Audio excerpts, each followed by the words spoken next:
Moi, je sens que en ce moment, ça impacte beaucoup les gens. Mhm. J'ai l'impression que le traumatisme commence à se généraliser du Mhm. fait que ça dure, Ouais. que les gens commencent vraiment à sentir que la vie a changé. Et Mhm. même ceux qui essaient d'ignorer quelque chose et faire les sorties, faire aller voir les gens, faire comme avant, entre guillemets.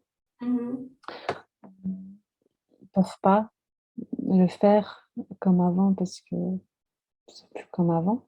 Ne Mhm. serait-ce que toutes les histoires de tests et de masques et tout ce qu'il faut faire autour Mhm. du fait d'aller quelque part. Et même si j'entends encore des personnes qui me disent genre depuis qu'il y a les QR codes, ça va, on fait tout ce qu'on veut et c'est pas Mhm. grave, on l'a intégré.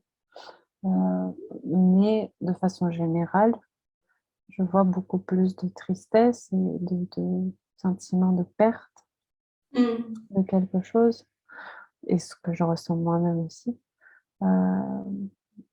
de cette perte de la vie d'avant, en fait. Mhm. Et tout ce que ça implique, tous les changements qu'on subit là depuis 2 ans. Heu, je vois que ça rend les gens tristes, en fait. Ouais. Je pense que c'est pas forcément évident de faire la différence, distinguer en soi ou en l'autre. Euh, Ce qui est du côté de l'isolement et ce qui est du côté de juste une fatigue émotionnelle liée à la vigilance, liée à de l'adaptation constante à des nouvelles règles, une nouvelle façon de vivre, enfin, tout ce genre de choses. Et je pense que les deux se mélangent aussi. Mmh mh.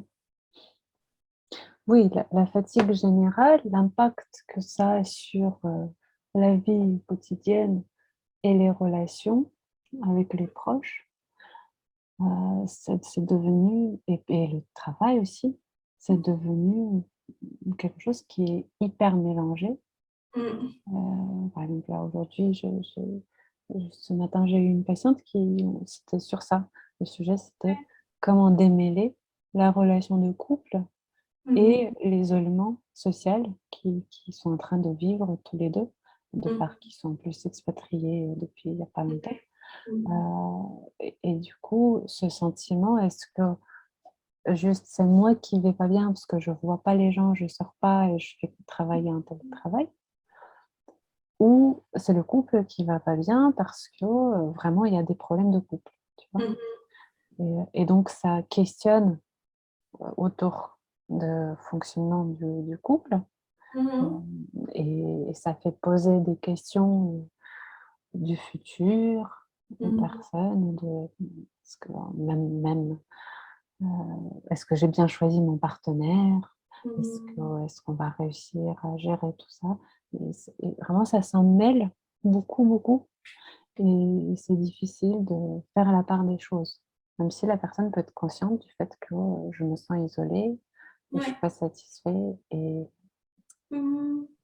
et ça se répercute quand même. Ouais, je suis d'accord.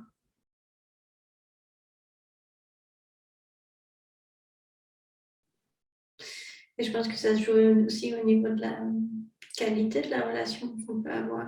Euh, Parce qu'on peut être entouré de plein de gens, mais se sentir seul parce qu'on se sent incompris, par exemple. Et aujourd'hui, avec toutes les divisions qu'il y a, je pense que chacun on a des opinions très, très arrêtées sur plein de choses et ça peut donner cette impression de différence. Et puis parce qu'on vit nos vies derrière nos portes, dans nos petits chez nous, on peut aussi avoir l'impression que personne ne voit ce qui se passe dans notre vie, personne ne peut connecter avec ça, il n'y a pas d'échange réel. Je pense que c'est aussi ça qui peut créer ce sentiment et du coup aussi ça sur lequel on peut essayer de travailler justement pour retrouver ces points entre soi et l'autre. Qu'est-ce que tu veux dire par personne ne voit ce qui se passe chez nous? Hmm. Je Parce que comprends je pas pense qu'est-ce que qu'il y tu a penses. plusieurs manières d'être en relation avec l'autre. Il y a des gens avec qui on se sent très proche, avec qui on va peut-être avoir des conversations assez intimes, profondes, et ça peut créer un sentiment de connexion, mais des fois, c'est juste avoir un collègue et on vit un peu la même journée, on a vu la même chose, et ça donne l'impression d'avoir partagé quelque chose. Mais aujourd'hui, quand on est tous un peu chez nous, je Oui, pense qu'il y a moins ces autres témoins en fait, de nos vies. Ou des oui, petits d'accord. moments de complicité qui se passent sans être prévus, qui est juste on croise le regard de quelqu'un et on a vu la même chose. Enfin, tous ces petits moments, je pense qu'on les a perdus aussi. C'est pas forcément au niveau des relations intimes. Mhm, mhm. Oui, les moments de vie simples, comme tu dis, Mm. de complicité, d'aller quelque part, de croiser quelqu'un, de boire un café au boulot, c'est un peu compliqué en télétravail. Oui, on commence à vraiment ressentir le manque de ces moments-là, ça, je suis d'accord. Ça, c'est quelque chose qui a évolué aussi depuis 1 an et demi. Si au départ, peut-être les gens étaient contents, Ouais. quelque part, d'être chez eux, de Mhm. cultiver leurs plantes, de faire le ménage, de travailler tranquillement. Après, il y a eu la phase de ras-le-bol. Mhm. On n'en peut plus chez quand même pas mal de gens, même s'il y en a toujours qui privilégient le mode télétravail.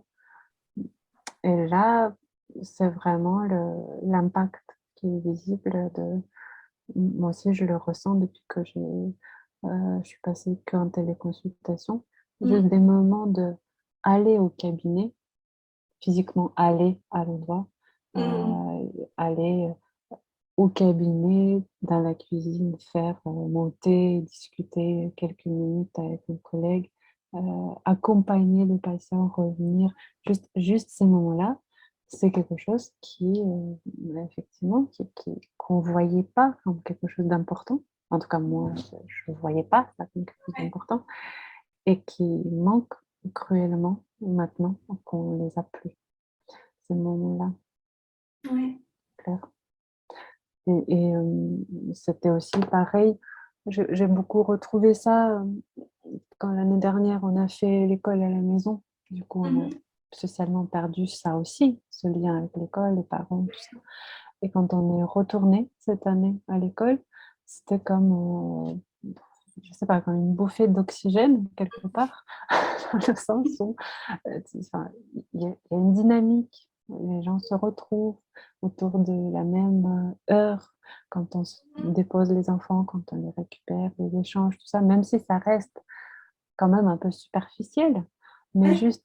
juste cette dynamique, et C'est un moment partagé. ça crée quelque chose d'important, oui, qui a Mhm. beaucoup changé depuis Mhm. 2020.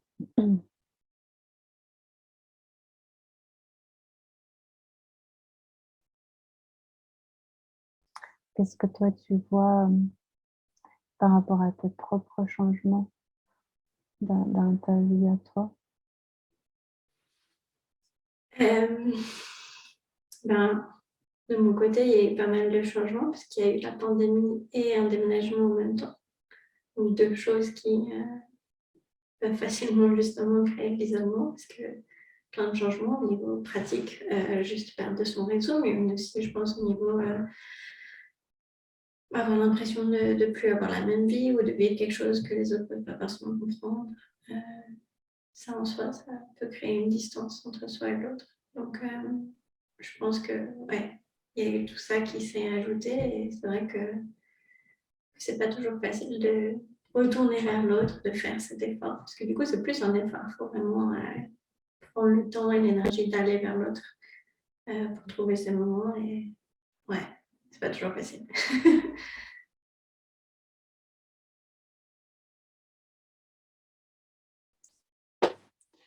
Ça, c'est un sujet intéressant, oui, de retour, en fait, après ces moments d'isolement, Ouais. retourner vers l'autre et même vers les activités qui sont habituelles, qui étaient habituelles d'avant. C'est quelque chose qui demande de l'énergie, en effet. Mhm. Comme s'il y avait ce mouvement de repli sur Mhm. soi et comme si on perdait quelque part aussi les capacités Mhm. sociales ou comme si tu regressais dans quelque chose, dans tes aptitudes de faire des choses. Ouais. Parce que c'est ironique, mais des fois, quand on se sent seul, on a tendance en fait à plutôt se replier sur soi que d'aller vers l'autre. Moi, je sais que des fois, je me dis, ah, je pourrais appeler telle ou telle personne. J'ai envie d'appeler telle ou telle personne, et en même temps, je suis fatiguée. Mhm, mhm.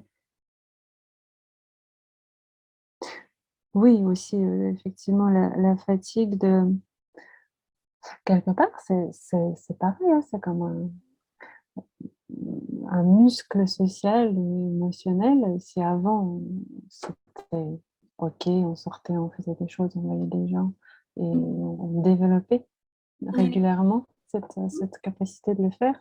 Là, après être isolé, on peut ça avec cette nécessité c'est toujours un peu weird, cette histoire de maintenir les barrières, la distance avec les autres, tu sais jamais si tu dois te toucher, faire le coude, serrer la main. C'est difficile de se positionner par rapport à ça. Et je le sens en tant qu'adulte et je le sens en tant que parent aussi, parce que les enfants vont naturellement se toucher, même si euh, quand même ça les a beaucoup impactés depuis 1 an et demi. Et ils ont intégré l'idée de la distanciation et tout ça. Et même entre eux, ils se le disent, attends, on ne va pas se toucher parce que c'est le Covid. Il y a quelque chose comme ça qui se passe. Mais en même temps, c'est tellement naturel. Et je le sentais comme violent, la nécessité d'intervenir et de dire, vous ne touchez pas, Ouais. partagez pas le même goûter, espacez-vous, des trucs comme ça. Ça, c'est quelque chose qui est vraiment, qui fait partie du quotidien maintenant et qui est très, très étrange comme réalité. Oui. Du coup, c'était barrière ajoutée entre soi et l'autre qu'il faut franchir à chaque fois, ou pas franchir dans ce cas. Et puis, ça rajoute une réflexion, et du coup, ça enlève un peu de spontanéité. Et je pense que quand on a l'impression de devoir jouer un rôle, on n'a pas vraiment l'impression d'être en connexion avec l'autre. Et tous ces codes sociaux qu'on est encore en train d'apprendre peuvent du coup donner l'impression qu'on joue un rôle. Mhm. Donc, c'est clair que ça enlève de la spontanéité. C'est certain.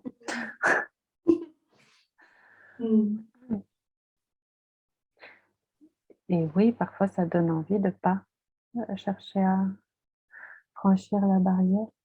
Ouais.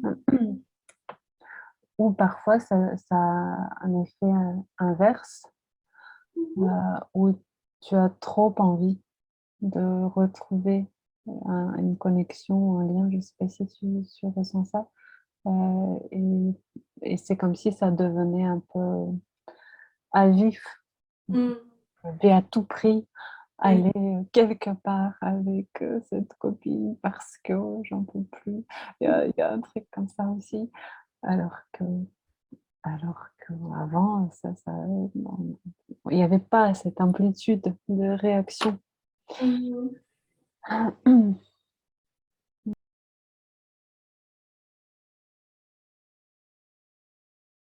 Puis là aussi, avec ces nouvelles annonces de la cinquième vague, de tout ce Mm. qui est la continuation avec le vaccin, la troisième dose, le nouveau variant, là, je ne sais pas si tu as entendu. Je Ouais. trouve que ça rajoute encore de l'anxiété, ça éloigne encore le terme potentiel, même si je pense que personne ne croit plus au terme potentiel, mais quand ça va encore plus ou moins bien, On a tendance à réavoir de l'espoir et à se dire ouf, ça va aller, ça va aller. Ouais. Ah, quand ça recommence, Pris son souffle que on se sent s'émerger. ouais. Moi, vraiment, là, ces derniers jours, avec leurs annonces du gouvernement et avec ces nouvelles histoires, je sens que quelque chose, encore un gros poids autour de cette anxiété, incertitude retombe encore sur les gens et c'est lourd. Oui.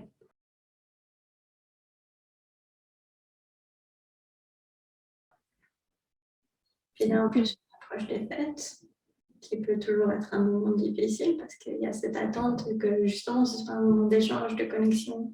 Et je pense que quand on se sent seul, ça peut paraître très aliénant parce qu'on se sent détaché de ça. Et là, en plus, avec toutes les inquiétudes, de se demander ce qui est possible, ce qui peut changer, l'incertitude, à quel point on va pouvoir se retrouver, enfin, ça ajoute tout un autre poids, je pense. Parce que ça paraît différent, tellement différent de ce que ça devrait être. Oui, oui, c'est clair. Et par rapport aux fêtes et aux proches, effectivement, j'ai toute une palette de réactions des gens par rapport au fait que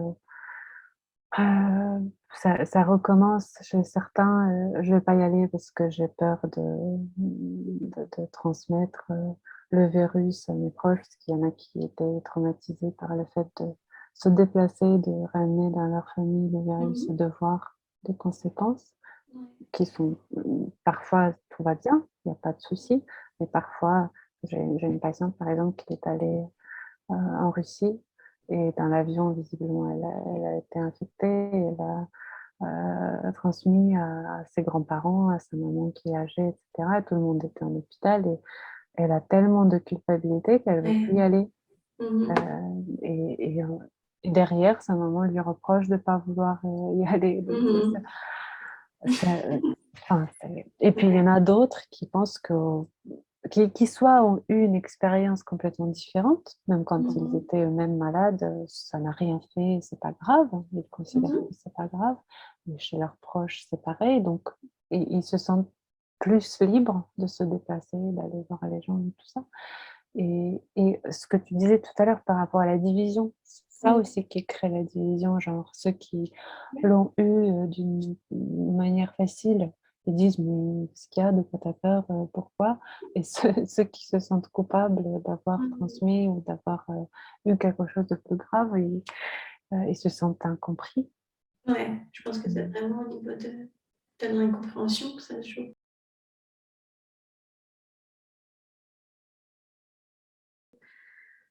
Mm. J'ai l'impression qu'une telle différence entre son expérience à soi et celle de l'autre que ne peut pas du tout échanger, communiquer, se comprendre, partager quelque chose. C'est clair. Et ça, je pense que c'est quelque chose sur lequel on peut potentiellement travailler, du coup. Parce que j'ai l'impression que quand on peut faire un effort, justement, pas forcément d'être d'accord avec quelqu'un d'autre, mais juste d'écouter son expérience. Pourquoi est-ce qu'il ou elle ressent ça comme ça? Qu'est-ce que ça veut dire pour eux? Ils peuvent avoir l'impression qu'on fait un pas vers eux et je pense que ça rend plus probable qu'ils fassent un pas vers nous aussi. Et même si on n'est toujours pas d'accord à la fin, on peut avoir l'impression d'avoir vraiment échangé quelque chose, de se sentir un peu moins seul. Tu le vois, ça, Des en fois, vrai? ouais, des fois. Pas toujours, mais des fois. Moi, j'aime bien l'idée.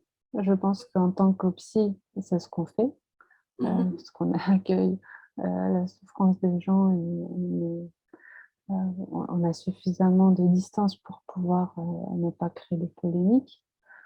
Mais dans les relations proches, je vois en ce moment très peu ça, parce que c'est tellement à vif, cette histoire de vaccination, quand les gens sont vraiment très, très clivés autour de certains sujets. Est-ce que les restrictions, c'est bien ou c'est pas bien? Est-ce qu'il faut les faire ou il ne faut pas les faire? Est-ce que le vaccin, c'est bien ou c'est pas bien? Que quelque part, ça a cette fonction de enlever la capacité d'écouter l'autre.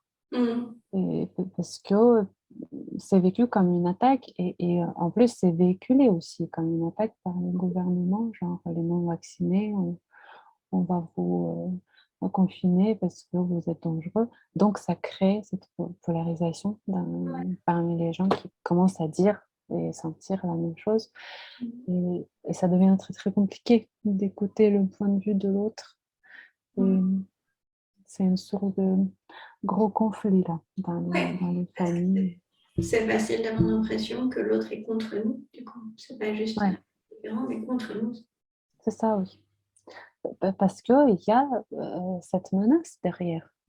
Genre, Mhm. on perçoit vraiment l'autre n'est pas vacciné, donc il est plus dangereux. Il peut me tromper. Il y a quelque chose comme ça derrière ça. Alors que c'est pas vrai, qu'il y a plein de gens qui sont vaccinés et qui transmettent aussi le virus et que ça n'a rien à voir. Mais il y a ce sentiment d'être attaqué dans quelque chose en quoi on croit. Et comme c'est tellement proche en ce moment, euh, c'est difficile de faire la part des choses.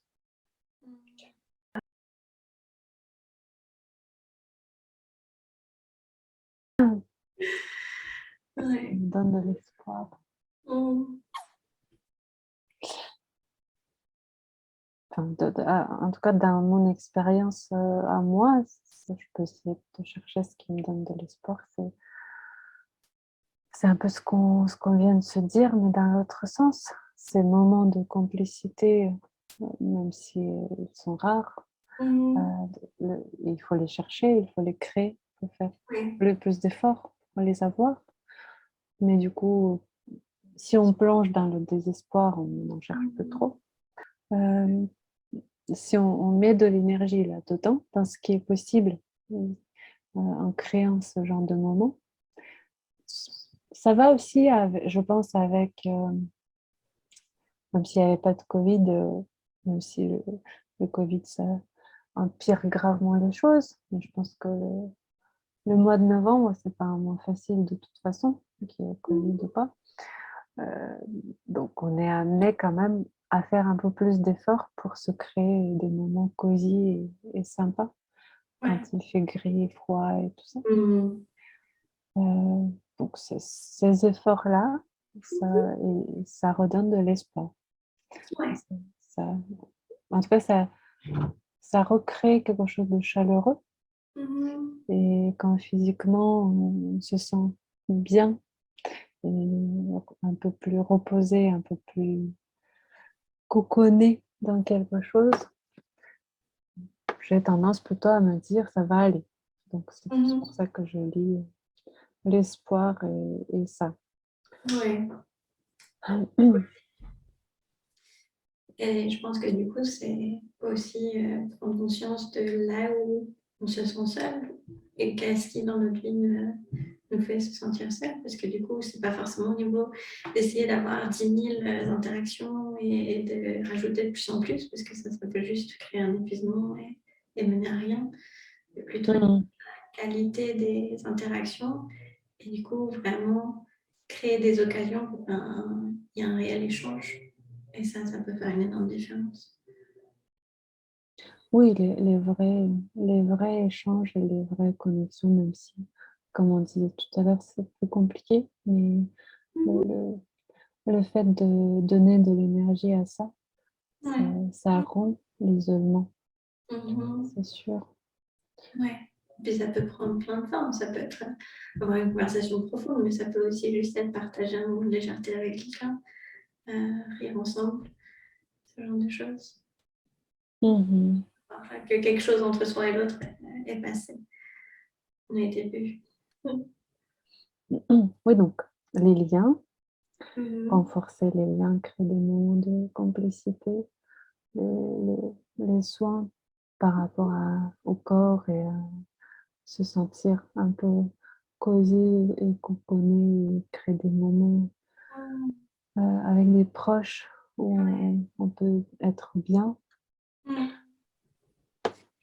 Et avec soi aussi, potentiellement. Parce que s'il y a une chose que du coup on a eu plus l'occasion de faire pendant toute cette période, c'est aussi apprendre à se connaître soi, trouver le temps d'entrer en connexion avec son monde intérieur et du coup pouvoir échanger avec l'autre. Parce qu'on sait qui on peut être plus à l'aise avec ce qu'on est, ce qu'on pense, ce qu'on ressent.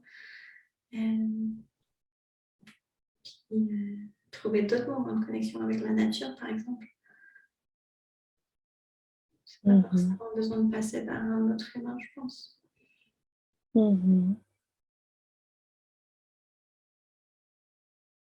Je pense que si quelque chose est authentique, que ce soit en soi ou avec l'autre, ça vient casser en partie, en tout cas, ce sentiment d'isolement.